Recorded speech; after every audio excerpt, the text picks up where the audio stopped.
Hey guys, what's up? It's Tangent and I'm back with another guide video about leapquake. I'm really excited to be here today because we've had some absolutely amazing news come to us earlier this week. PC Gamer wrote an article about our leapquake build, and the official Diablo 4 Twitter actually retweeted us as well. So our channel's been getting quite a bit of attention because of this. So if you're one of those people that found us because of that, welcome.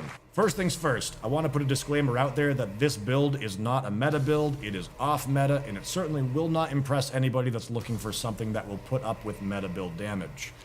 But with that said, it is incredibly fun, and to my credit, I have been able to clear Nightmare 51 solo with it, and that was actually relatively easy after the improvements that we've made throughout the week. And I plan on taking it even further and seeing as far as we can go. In our video that was featured by PC Gaming, we were level 79 at the time, and thus even our Paragon board was not really evolved, leaving us to really not have a lot of damage to show for it. All we really had was showing you the actual cooldown reduction.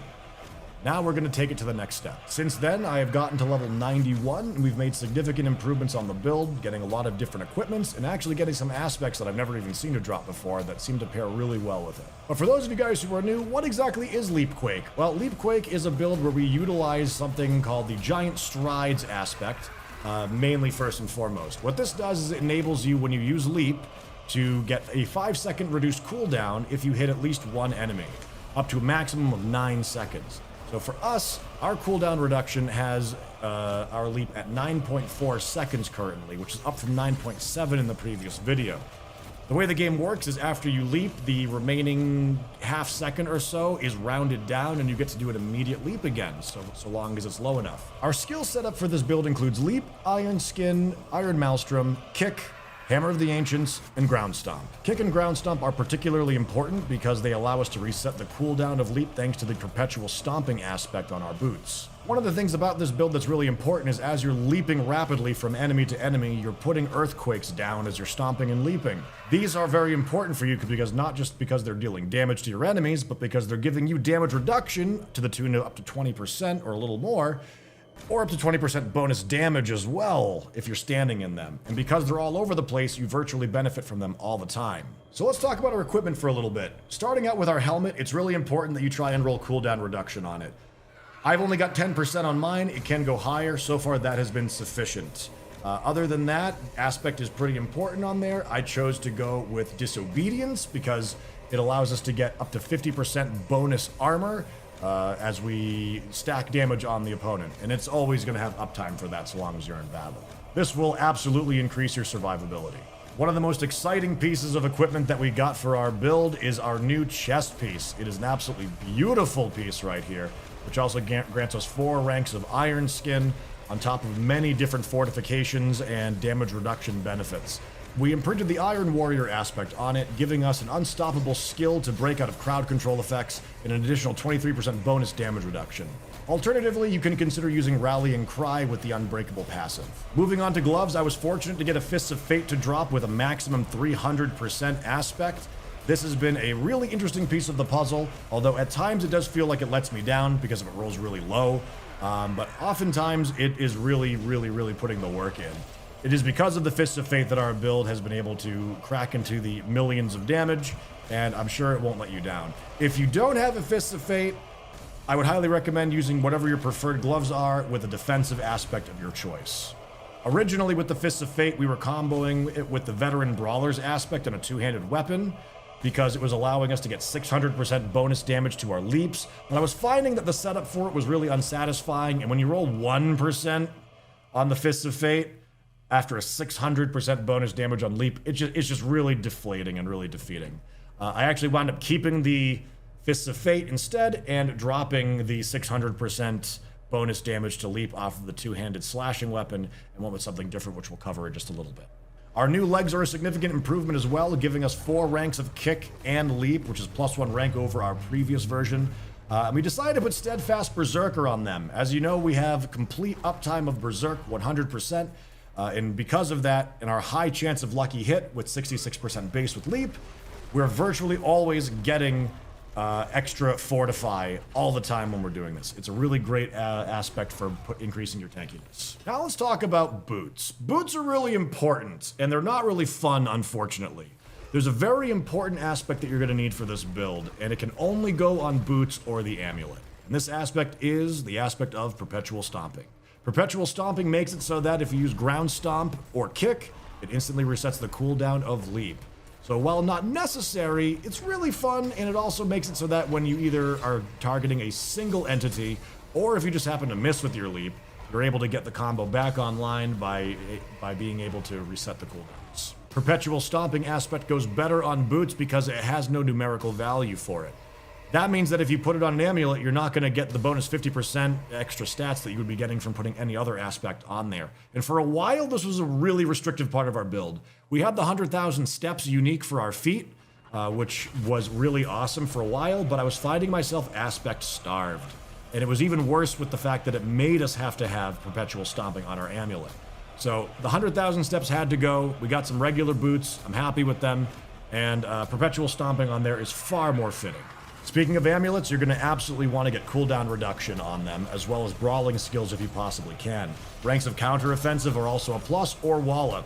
I happen to have 3 ranks of wallop rolled on it, and while I might like other things, so far it's giving me 6 out of 3 ranks for wallop, which is 30% bonus damage with bludgeoning weapons, which has been really, really good so far, and I'm letting that roll so far. On our amulet, we also have the Bull Kathos aspect enchanted on it, which gives us 50% bonus damage to all of our quakes. As a reminder, this is important because it enhances our damage reduction. For our other ring, we have an earthquake aspect as well. This makes it so that when you ground stomp, you stand in the earthquake and you get bonus damage while standing in it, in addition to making the earthquake deploy when ground stomping. For our other ring, as we mentioned earlier, the Ring of Giant Strides is really important. Giant Stride aspect makes it so that if you hit at least one target with leap, you reduce the cooldown of leap by 5 seconds up to a maximum of 9. This is absolutely important for getting the infinite leap going. For our two-handed blunt weapon, we have the Ancestral Force aspect, which enables us to have a 100% damage area of effect of Hammer of the Ancients all around us. Originally, I was using this with the Veteran Brawlers aspect to try and get to 600% damage a lot quicker, but right now it's doing its job just melting elites and things like that, and so I'm kind of letting it go as is, but I'm actually shopping for something else to maybe replace it right now. One of the most significant changes to our builds is that we've dropped the unique one-handed weapons that we've had.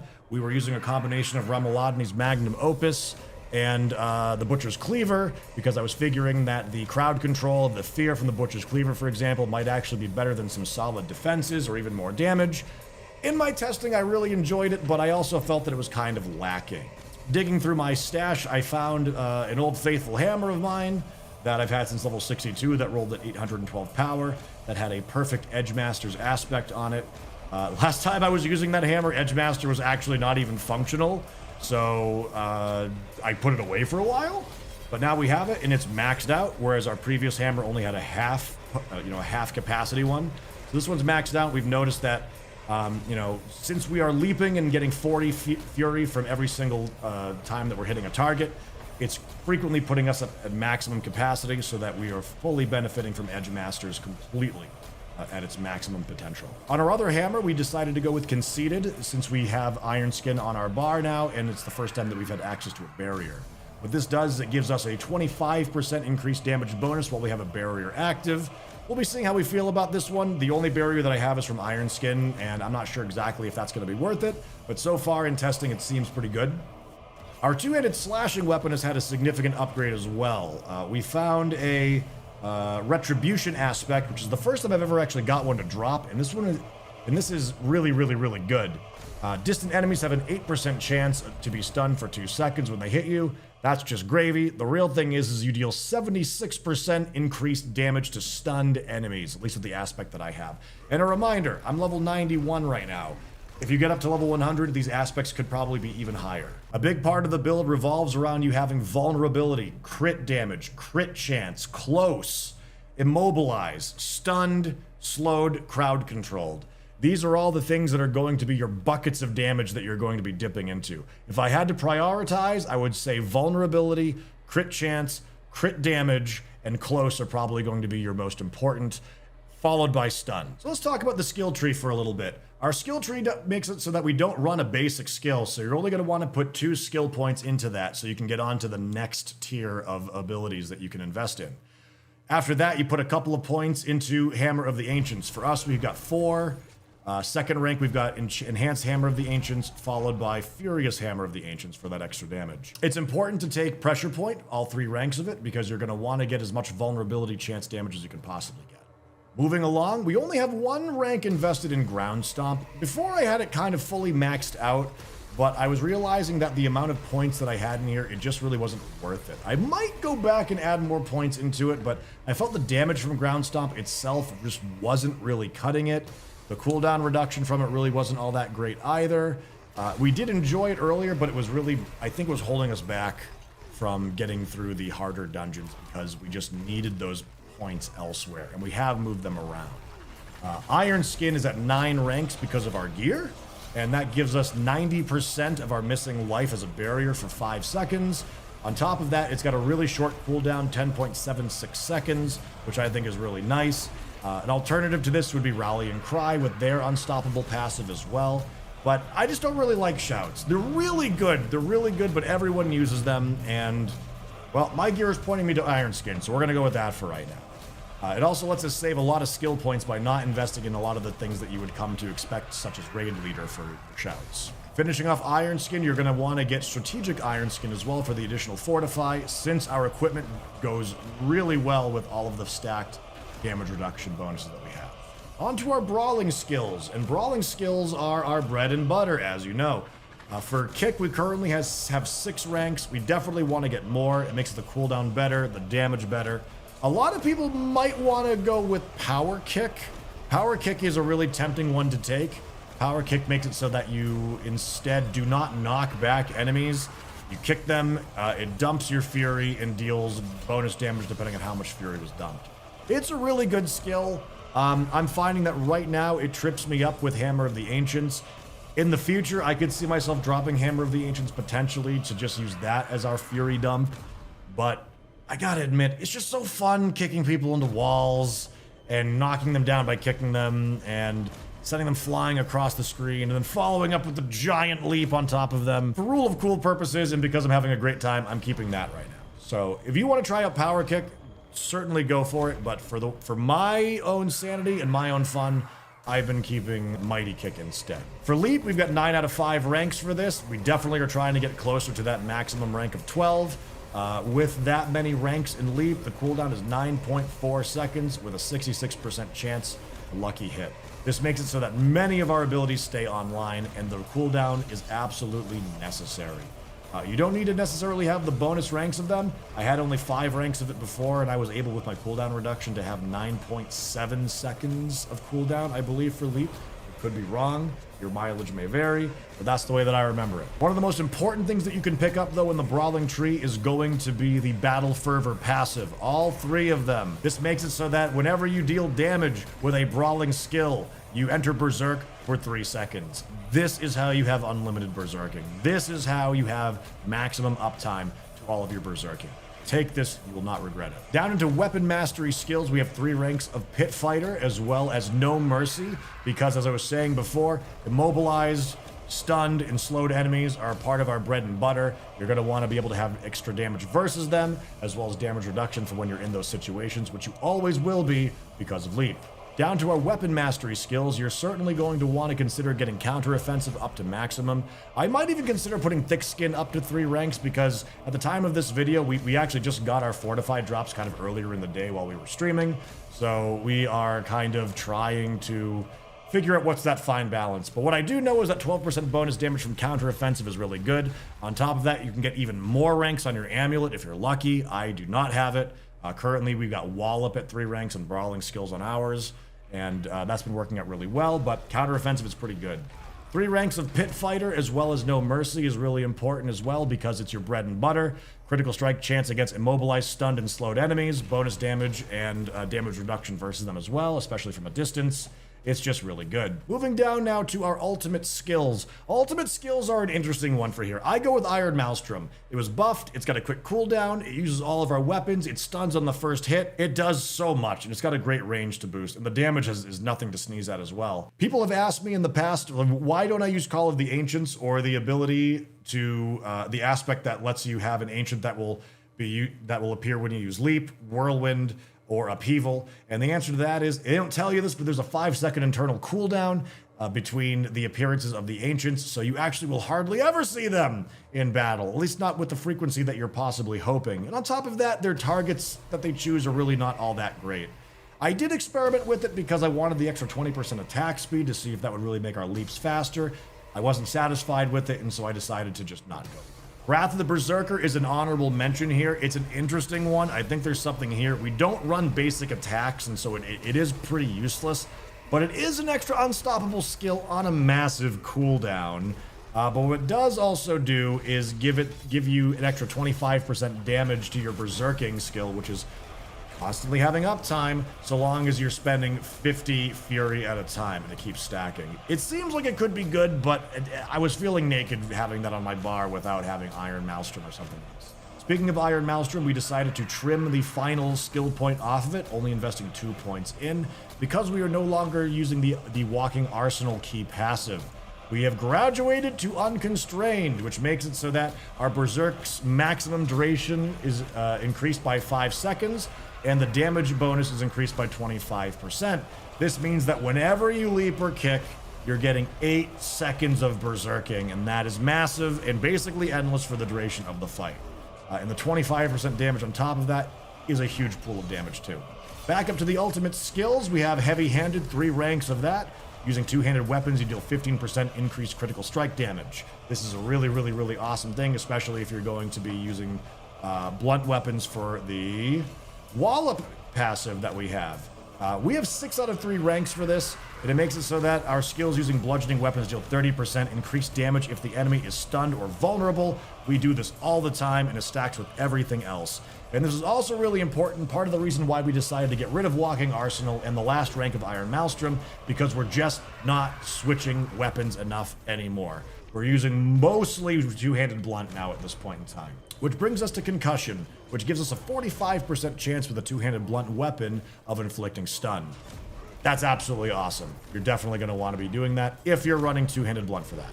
Let's talk about Paragon boards next. Full disclosure, as a newer Diablo player, I absolutely have no idea how to streamline this or what's the best way to do this. I've just been picking and choosing things that have been working well for me. So far it is going really well, but I have no idea if it's streamlined at all. So feel free to go ahead and edit yours, give suggestions, but we'll tell you what we've got now anyways. In our introductory board, we used an exploit glyph, which gets up to 30.9% vulnerable damage. When an enemy is damaged by you, they become vulnerable for 3 seconds. This cannot happen more than once every 20 seconds per enemy. On our first board after that, we went with the Weapons Master and immediately took a right into it towards the empty glyph socket, where we put Brawl for 16.2% bonus physical damage, 161 bonus armor, and 18% increased damage with brawling skills. Pick and leap, our bread and butter. After that, we exited the board pretty quickly, and we selected Decimator for our next one. It was very evident that vulnerability damage is very good, and we were lacking in that, as well as damage versus elites. This is a board where I spent a lot of points in, and if it feels messy, but it's working out for me right now. Basically, we went all the way to the Arrogance node, the Demolish Rare node, and down to the Brawn node, and the Destroyer node to get all of the bonus damage that we can towards vulnerability and elites. It amounted to more than 35% damage to elites and massive vulnerability damage across the board. I highly recommend that you guys check that out. But again, you might want to streamline it. I went for all of it on the board. You might not want to. After that, we chose the Carnage board because we are trying to get as much bonus damage while berserking as possible, as well as damage mitigation while berserking. We have too much uptime of berserking to ignore the possibilities of bonus damage and damage mitigation from it. So again, we're just making a beeline for only those skills, only those nodes that use berserking. And after that, we're about to exit the board where I am at level 91. I'm not sure what I'm going to pick for my next one, but I'll keep you guys updated when the time comes for that. With that said, everyone, that's all I got for this video. Thank you again for coming on back and checking out our leapquake guide. I never thought that we would be getting this much attention for the leapquake build that we've got going on. We certainly aren't the person who invented it. This build has been around for multiple Diablo games, but it's been really fun trying to crack the code on it, and even more fun finding some success in it. Again, it's not a meta build, it's very off meta, But with a little bit of elbow grease, I think we might be surprised with how far we can push it.